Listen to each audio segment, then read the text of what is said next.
Welcome once again to Commander by Danon.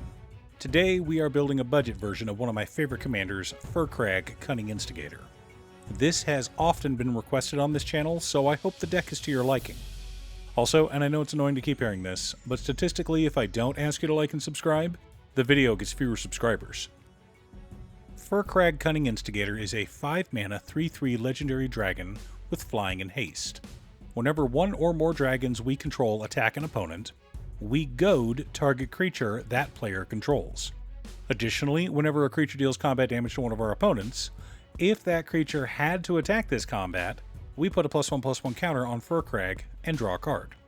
The first time I read that card, my brain thought, oh, they're referring to goaded creatures. Then one day, I reread the card and realized my mistake. Cards like Warmonger Hellkite, Bident of Thassa, or Avatar of Slaughter mean that everyone is attacking every turn, including us. So this deck isn't a pure dragon deck. It is a forced combat deck that has dragons.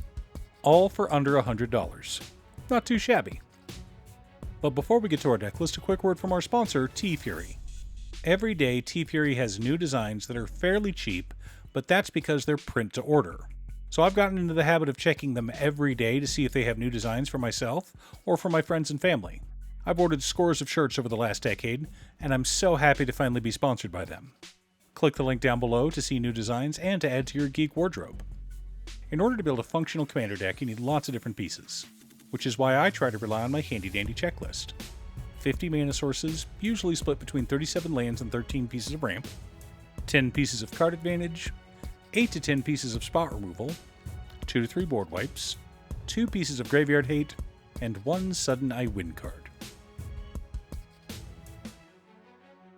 Our land base consists of Command Tower, Exotic Orchard, Haven of the Spirit Dragon, Maelstrom of the Spirit Dragon, Sulphur Falls, Volatile Fjord, Molten Tributary, Scorched Geyser, Coastal Peak, Ferris Lake, Cascade Bluffs, Shivan Reef, Frostboil Snarl, Temple of Epiphany, Silver Bluff Bridge, Is It Guildgate, Is It Boilerworks, Prismari Campus, Swiftwater Cliffs, Scavenger Grounds, Myriad Landscape, Evolving Wilds, Terramorphic Expanse, 5 Islands, and 10 Mountains.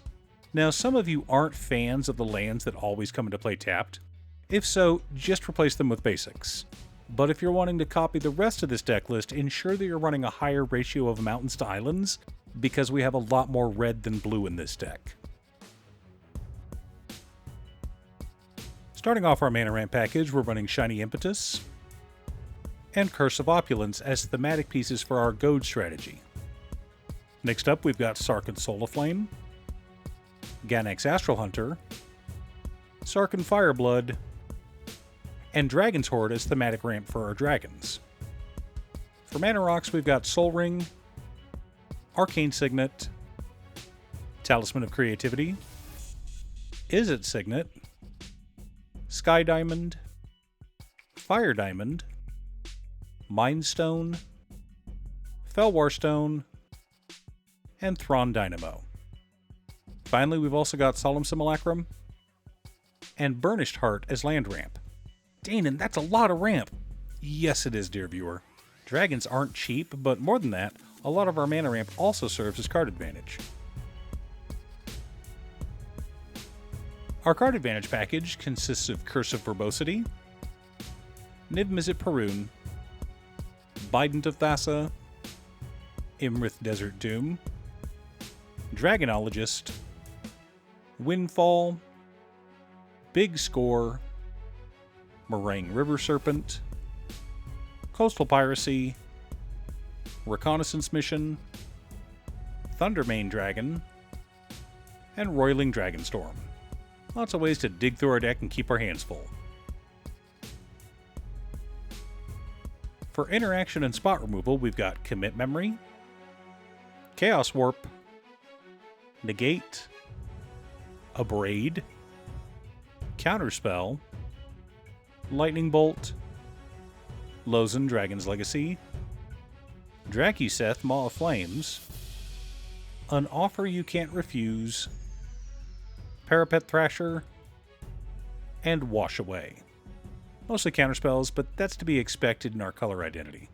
Now, feel free to counter someone's commander, but I've always found using counterspells defensively to generally be a better strategy in Commander. What do I mean by that? If someone is board wiping and you're only going to lose a couple of creatures, but that elf player is getting sent back to the Stone Age, maybe let it go through. But if someone is board wiping our dragons when we have the lead, we should probably counter that. Our board wipes consist of Disrupt Decorum, Spectacular Showdown, Steel Hellkite, Aetherize, and Washout. Normally I'd run more Earthquake style effects, but this particular dragon deck runs a lot of non-flyers, so I decided against it.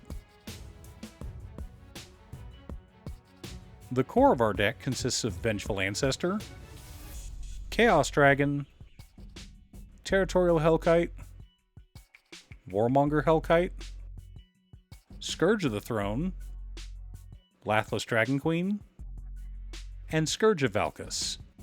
Wanted some extra dragons to help bring the beat down. Supporting our plan, we've also got Bloodthirsty Blade, Geode Rager, Avatar of Slaughter, Goblin Spymaster, Sly Instigator, Grenzo Havoc Racer, Angler Turtle, Reigns of Power, and Public Enemy. Wanted some more goat effects because they're funny. Now that we have our deck list, let's compare it to our checklist. 55 mana sources, but between 38 lands and 17 pieces of ramp. I know that's high, but as I stated earlier, dragons are expensive. 13 pieces of card advantage, counting our commander. 11 pieces of interaction. 5 board wipes. 2 pieces of graveyard hate in Scavenger Grounds and Commit Memory. 1 sudden I win card in Avatar of Slaughter.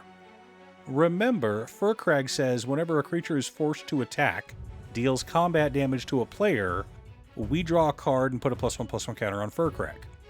Avatar of Slaughter forces all creatures to attack and gives them double strike. That means whenever a creature deals combat damage to an opponent, we draw 2 cards and put 2 +1/+1 counters on our commander. So, all we need to do is survive a single round and Firkraag will grow to massive proportions. How delightful. The issue I have with the Goat archetype is that it falls apart when your opponents are running decks that don't have a lot of creatures. Lately, creatures have become more prevalent, but there are still stubborn players out there, like myself, who run Spellslinger decks that don't have a go-wide strategy. But since we're forcing our own dragons to attack, we can still grow Firkraag and one-shot someone as needed. Do you have a Firkraag Cunning Instigator deck? What's your secret deck? Leave a comment below. Thanks for tuning in. Once again, a huge shout out to my editor Cute Stuff. I couldn't make these videos without her. If you'd like to hire her to edit your own videos, she can be reached at cutestuff.edits@gmail.com. Link is down below. If you're looking for ways to support the channel directly, you can head on over to patreon.com/Damon. You can have a video made or just ask for help building or tuning a deck list. I also wanted to give a quick shout out to all of my patrons: Waffles, Marcus, Brett, Roxy, Alix, Robert, Pi, Kazaris, Patrick, Osira, Justin, Sleech, Luke, Mr. Salty, Daniel Zombie, Brian, and Enro, Waka, and Lon.